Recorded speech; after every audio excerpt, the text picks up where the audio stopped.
kita, Ya. program televisi mingguan dari VOA Indonesia. Saya Virginia Gunawan. Dan saya Aryatna Budianto. Kali ini kita ingin mengajak pemirsa untuk melihat keindahan alam, kesegaran lingkungan ini. Karena sekarang lagi Earth Science Week. Earth Science Week itu berkaitan dengan bumi. Nah, Dan ini bagaimana caranya untuk melestarikannya. betul. Nah, ini juga merupakan sebuah isu yang menjadi perhatian para pemilih di Amerika Serikat, terutama yang berusia di 35 tahun ke bawah. Isu lingkungan ini menjadi sebuah isu penting yang bisa menentukan siapa yang akan mereka pilih untuk presiden mendatang. We're taking an electric car around the entire United States to showcase Menurut pendukung Partai Republik usia 22 tahun ini, nilai-nilai konservatif bisa menyelesaikan masalah perubahan iklim. There needs to be kind of this transformation of environmentalism from being the token Democrat issue to being an issue that both sides have a stake at the table on. Republicans and conservatives tend to live in rural areas. They tend to live on farms and on ranches and in the mountains. They care about the environment. Conservative Coalition mengusulkan sejumlah gagasan, di antaranya menggunakan teknologi untuk melenyapkan emisi karbon dari bahan bakar fosil, selagi bertransisi bertahap untuk beralih ke ekonomi yang lebih ramah lingkungan. Sementara itu, Partai Demokrat mendukung Green New Deal dengan tindakan lebih cepat, luas, dan mencakup berbagai bidang. Namun banyak dari mereka yang terbuka terhadap diskusi bipartisan. We can debate on policy and make compromises at the basis of what we believe in is that every person deserves a chance to live in like a world that isn't burning and flooding. Jelang Pilpres 3 November, pandemi COVID-19 dan isu ekonomi mendapat sorotan teratas mayoritas calon pemilih. Pendukung Presiden Donald Trump dan Capres Partai Demokrat Joe Biden berselisih pendapat terkait perubahan iklim. Just 17% of Trump supporters say that climate change is a very important issue to them this fall, but very different views among Joe Biden supporters. Almost 7 in 10, or 68%, say that climate change is a very important issue to their votes. Namun perpecahan partisan tersebut tidak begitu terlihat pada generasi muda, menurut jajak pendapat oleh Pew Research Center. Young Republicans really think the country should prioritize alternative energy development, things like wind and solar power. And that's a pretty big difference because older Republicans are still a bit more supportive of oil, coal, natural gas. Perubahan iklim hanya sedikit disinggung dalam debat presiden lalu. Namun pemilih usia 35 tahun ke bawah ingin mendengar lebih banyak. It's an issue that deserves far more time to be discussed and far more time for our candidates to be asked those questions because this is about our future. Young voters want to be more responsible about things going forward, whether that's us on our campuses, just dealing with like daily lifestyle changes, but also making sure that we are talking to our legislators. Menurut lembaga Independent Voting, pemilih independen, yaitu yang tidak berafiliasi dengan kedua partai, mencakup 40% total pemilih. Terlepas dari umurnya, mereka mendukung perubahan struktural yang besar. Most young people are very passionate and agree about the importance and impact of addressing climate change. Why is it taken for granted that the U.S. government cannot be updated and reinvented so that it addresses the problems that are facing today? Walau masih berselisih tentang penanganan perubahan iklim, generasi muda Amerika ingin solusi. Typically fewer than half of younger voters end up actually voting. And every 4 years there's a lot of conversation, will young people vote at higher rates than they have in the past? And the most direct answer is we don't know. Para pemilih muda harus menuangkan pendapat menjadi aksi. Dari Washington DC, VOA. Nah, ini ada salah satu inisiasi yang dilakukan oleh mereka yang sangat concern terhadap sungai ini dan mereka ingin mengembalikan atau kebersihan dari sungai itu pada tahun 2025 nanti agar bisa direnangi dan bisa digunakan Untuk semaksimal mungkin mancing? untuk mungkin bisa rekreasi yang lainnya. Kita tonton pemirsa.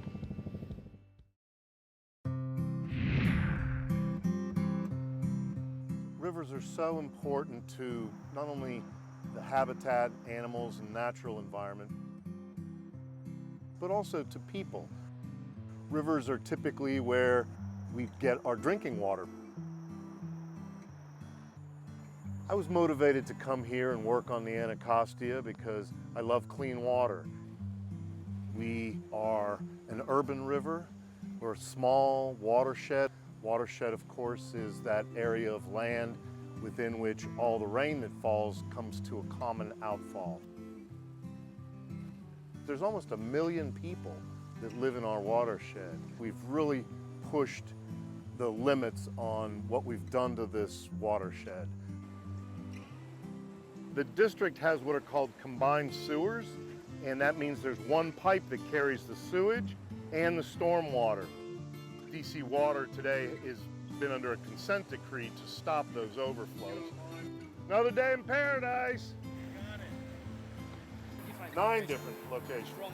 Masaya Maeda is our water quality expert, and so every week he goes out on the river to collect very basic water chemistry data. We have been collecting that data for 15 years now, so we have some solid data, some trends. We really use that to build a state of the river report card. Our mission is to make the river swimmable and fishable by 2025. So what's keeping us from swimming is purely high bacteria levels.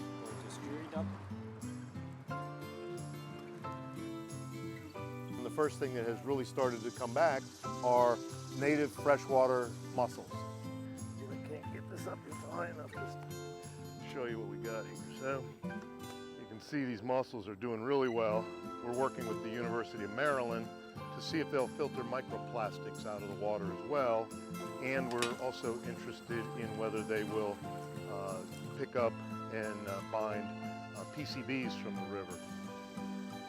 For me, it's a very spiritual connection to not only the river and the banks and the areas around it, but to clean water. Clean water is so critical to life as we know it. Oke pemirsa, sekarang kita istirahat dulu, tapi jangan kemana-mana. Masih ada beberapa cerita lagi tentang lingkungan yang nanti akan kami bawakan di segmen berikutnya. Jadi stay tune di Dunia Kita. Dunia Kita.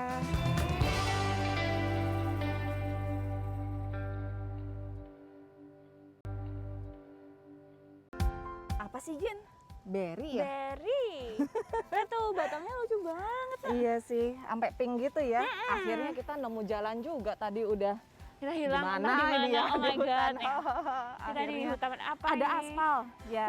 Nah pemirsa, masih dalam dunia kita, masih seputar Earth Science Week atau Pekan Sains tentang bumi. Tentang bumi Ya. atau ilmu pengetahuan tentang bumi. Betul, ya. Nah kali ini kita beralih ke pantai barat Amerika Serikat, yaitu di negara bagian California. Seperti yang Anda ketahui bahwa di sana ada kebakaran hebat yang sudah menghanguskan puluhan ribu, hampir jutaan hektar ya hutan di sana. Nah ini juga karena musim gugur ini kan cuacanya semakin kering, ya. Jadi semakin gampang untuk terbakar. Benar sekali, nah, karena cuaca yang kering itu, plus juga katanya nih ada yang berdalih bahwa ini adalah climate change atau perubahan iklim. Tapi memang belum ada sains atau ilmu pengetahuan yang bisa menghubungkan antara kedua membuktikannya itu. Gitu ya. Nah tapi ada sejumlah orang Indonesia yang terlibat untuk menanggulanginya. Kita lihat pemirsa. Tiba-tiba saya dengar suara kayak krecek-krecek gitu loh, kayak suara kayu patah gitu-gitu. Pas bangun-bangun, like 20 feet away, api lagi meledak di depan saya pas lagi tidur.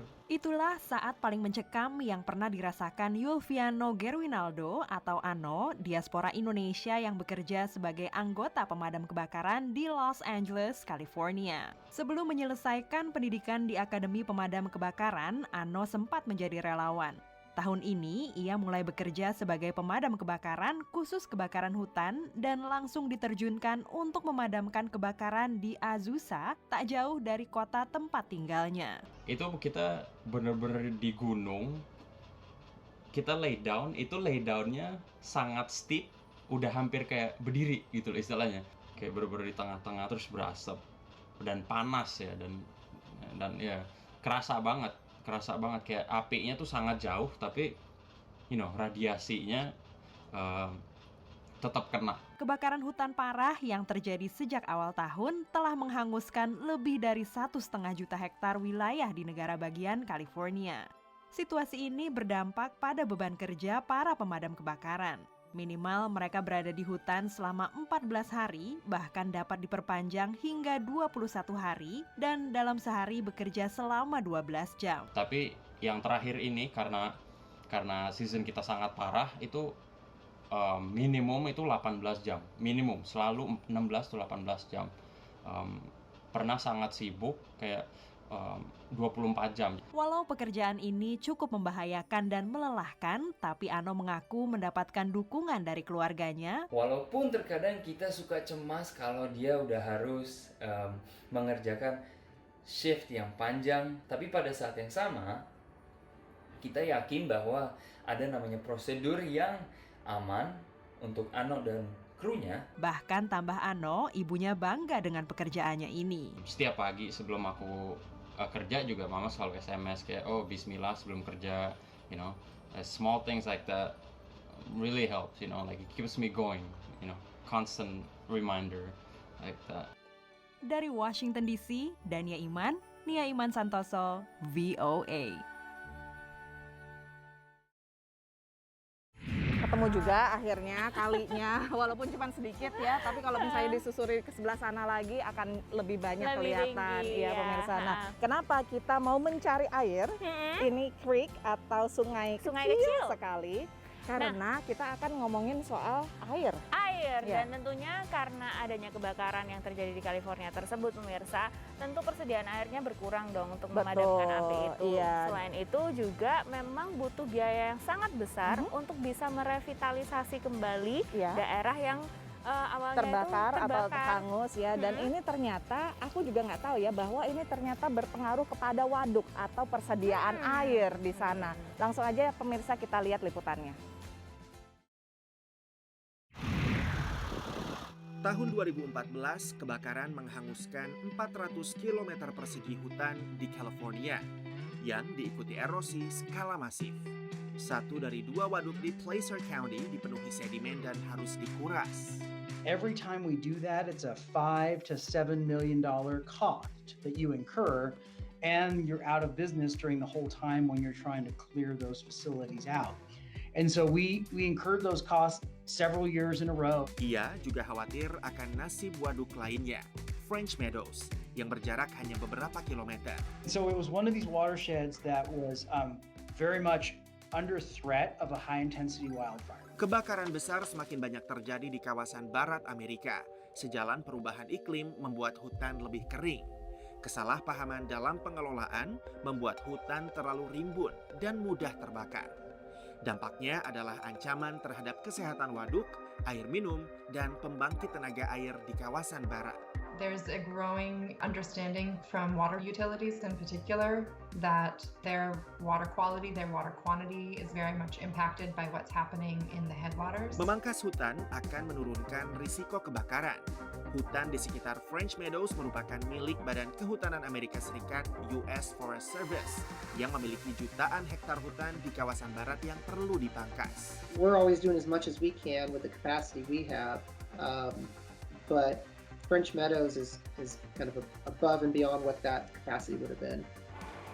Lantas, timbul kemitraan yang tidak lazim antara Lembaga Penanganan Air Nature Conservancy, Pemda lokal, dan negara bagian serta sejumlah organisasi yang menggalang dana untuk mewujudkannya.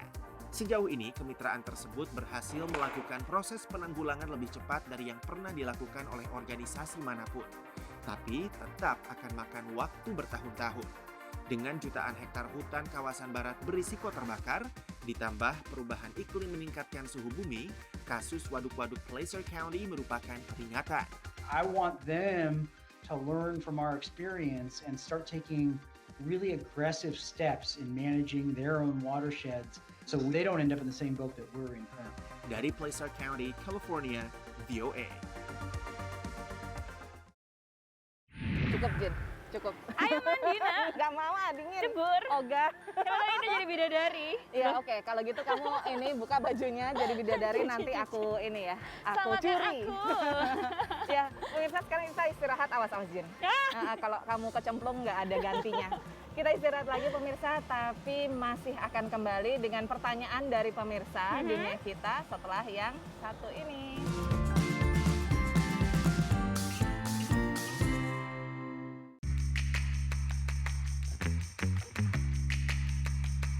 Kembali lagi di Dunia Kita pemirsa. Sekarang saatnya kita menjawab pertanyaan dari Mas Sulis Setio Utomo di Sragen. Halo Mas. Halo, selamat malam VOA. Terima kasih sudah memberi kesempatan saya untuk tanya jawab ya. Saya ingin mengenal budaya asli Amerika. Kuliner apa yang banyak digemari di kota New York? Terima kasih.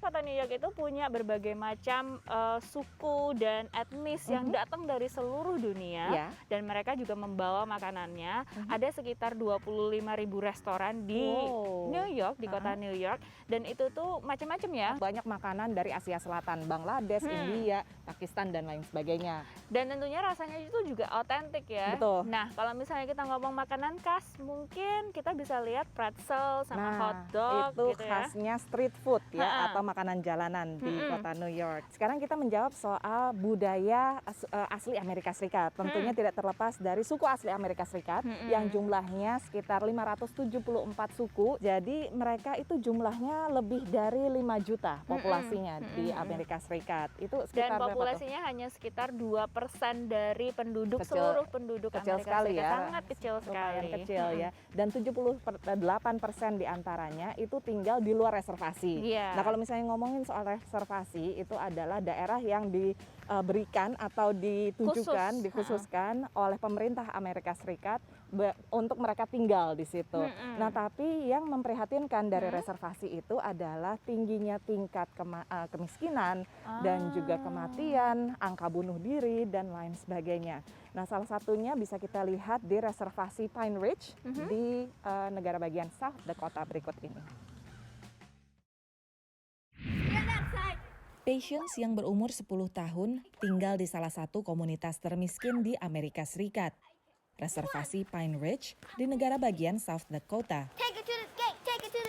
Sebagian besar hidupnya berpindah-pindah dari satu keluarga ke saudara yang lain, karena orang tuanya tidak selalu ada. I mostly go to my grandma's. She took care of me for 2 years. I used to have an uncle that took care of me. He got buried out close to Red Cloud Scoop. Yeah, I only go see him once in a while, but I didn't really see him because it's sad for me. Sudah berbulan-bulan kakek buyut Patience tidak mendapat pekerjaan. Biaya listrik penghangat rumah sangat mahal, sehingga mereka harus memakai kayu bakar. I'm the Lakota woman. Aslinya suku Lakota adalah pemburu bison yang hidup di dataran ini selama ribuan tahun. We here, the Oglala Lakota band, we got a mean loss of identity here due to forced assimilation. Dari abad ke-19 hingga pertengahan abad ke-20, pemerintah federal Amerika Serikat memaksa suku asli Amerika berasimilasi. Kebijakan ini mencabut suku Lakota dan suku-suku lainnya dari tempat tinggal mereka, melarang upacara adat, dan menggunakan bahasa asli.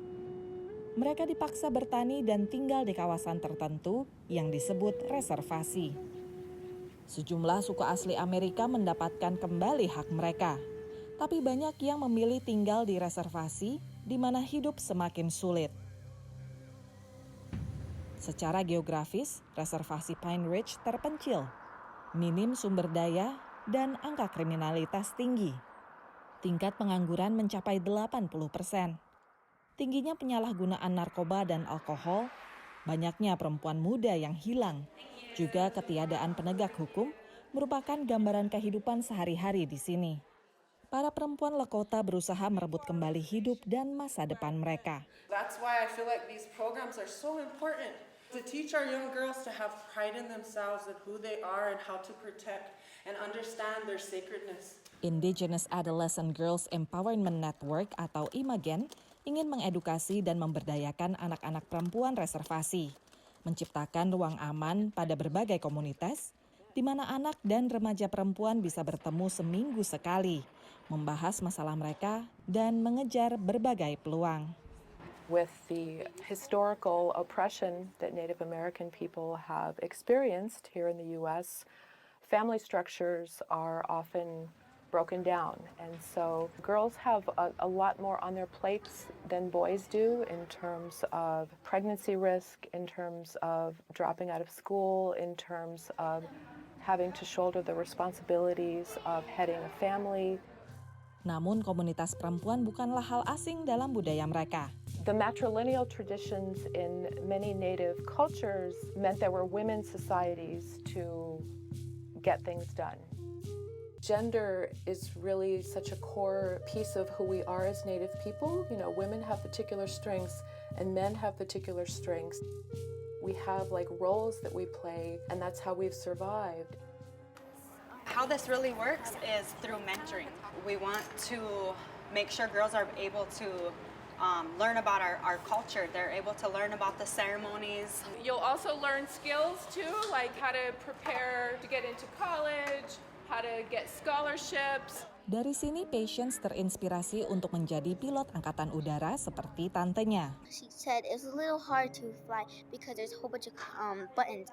I'm like, but I can think I can get him in my head because I'm really strong, so I can do it. Pine Ridge merupakan reservasi suku asli terbesar ke-8 se-Amerika Serikat. 98% warganya berada di bawah garis kemiskinan. Sehingga program seperti Imagen sangat berpengaruh pada masa depan anak-anak di sini. Dari South Dakota, VOA. Nah, pemirsa, jika Anda masih ingin lihat lagi liputan-liputan kami yang lainnya, bisa langsung mampir ke website voaindonesia.com atau juga ke YouTube channel kami dengan kata kunci VOA Indonesia. Nah, juga jangan lupa untuk menjadi sahabat kami di sosial media, di Instagram dan juga di Twitter dengan akun @voaindonesia. Dan seperti Sulis tadi, juga langsung kirimkan pertanyaan Anda seputar apapun tentang Amerika Serikat.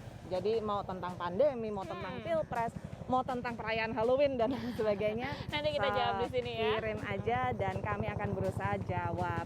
Dari Barcroft Park di Arlington, Virginia, saya Aryatna Budianto. Dan saya Virginia Gunawan. Sampai ketemu lagi minggu depan. Dadah.